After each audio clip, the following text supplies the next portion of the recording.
them as rebellious. This very description befits many of the Muslims who are living today.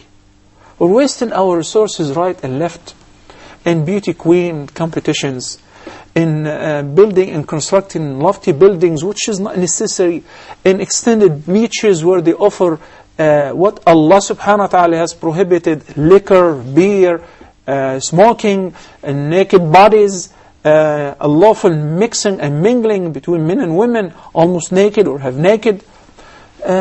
We wasted the resources of our ummah. And meanwhile, we sit back and we say we cannot do anything. Similar to what Bani Israel did when they said to Musa alayhi salam, اذهب أنت وربك فقاتلا إنها هنا قاعدون. What was the response of Allah subhanahu wa ta'ala? He said, قال فإنها محرمة عليهم 40 سنة يتيهون في الأرض فلا تأس على القوم الفاسقين. So number one, Allah subhanahu wa ta'ala punished them by making them get lost for 40 years in the desert of Sinai. They were turned in a circle. They travel every day thinking that they're going anywhere, but they end up at the same place. What a loss. Then the second, that Allah subhanahu wa ta'ala confirmed the description of Musa alayhi salam to his people when he said فَلَا تَأْسَ عَلَى الْقَوْمِ الْفَاسِقِينَ, the rebellious ones. Why? Because they were not qualified. They were not qualified nor eligible for such victory.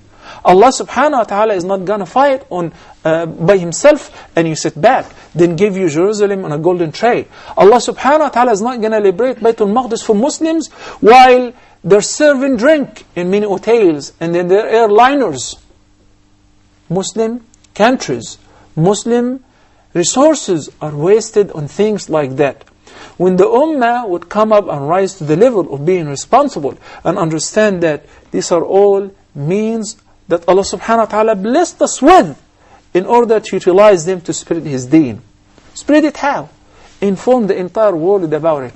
How many of those multi-billionaires who do not know how to count their money amongst Muslims, whether Arab or not, have thought of building or establishing a news channel directed to the West in English, in French, in Western languages, in order to explain the truth to all mankind. A channel that's similar to CNN and Fox News. They're wasting their money. They don't mind wasting their money in the stock market in Wall Street in New York. But on something like that, they think 10,000 times that if they think in the first place. Us as ordinary people share the responsibility. Yes, we're not presidents, we're not rulers, we're not commanders in the army, we're not scholars, but we're ordinary people. We have a lot of things that we can do. When you live the moment, the Prophet ﷺ did not exempt any Muslim from the responsibility of defending and supporting any part of the body of this ummah. When he said the similitude of this ummah is like a single body, in their love, in their compassion, and then taking care of one another. He said, sallallahu alayhi wasallam, if any member of this ummah, whether in Kashmir, whether in Afghanistan, whether in Baghdad, is suffering, the entire ummah is worried about him, is aching as well. I cannot imagine that somebody who has pain in any of his limbs, in the smallest finger of one of his hands, that can sleep without a medication, that would put the entire body, the entire system at rest. So the entire body is having a fever because of there is an abscess here, there is a pain somewhere in the foot. Imagine, the Prophet ﷺ's description is very, very accurate. Where is this when people in thousands, tens of thousands, hundreds, but millions are watching soccer games, playing around and saying that we're supporting our brothers and sisters in Gaza. Support them, visit them at the hospitals. See the mutilated faces after they have been bombarded with phosphoric bombs. Illegal internationally. The enemies are not saving any effort, are not saving any, whether lawful or unlawful mean, to destroy, to eradicate the Muslims in these holy lands. So at least, while you're sitting at home, keep yourself busy with something that would show Allah subhanahu wa ta'ala you're sincere. As I said, begin with offering the prayer on time. for men, pray in the masjid and join the jama'ah in the qunut, in every salah. Educate your children. Start educating yourself. If you're a smoker, quit smoking right now. Many people may laugh at that and think that how is this going to support my brothers and sisters in Gaza? Is this going to stop the war?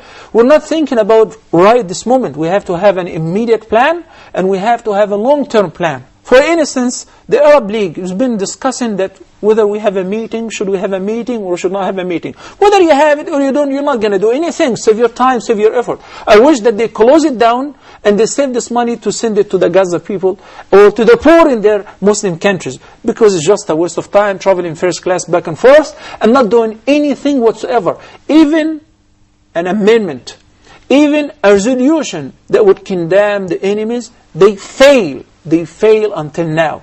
Maybe they can change this big institute into an institute of teaching how to object, and that's it. Because it's not perfect or good at anything other than that. Even recently they failed to come up with an objection, with a condemnation.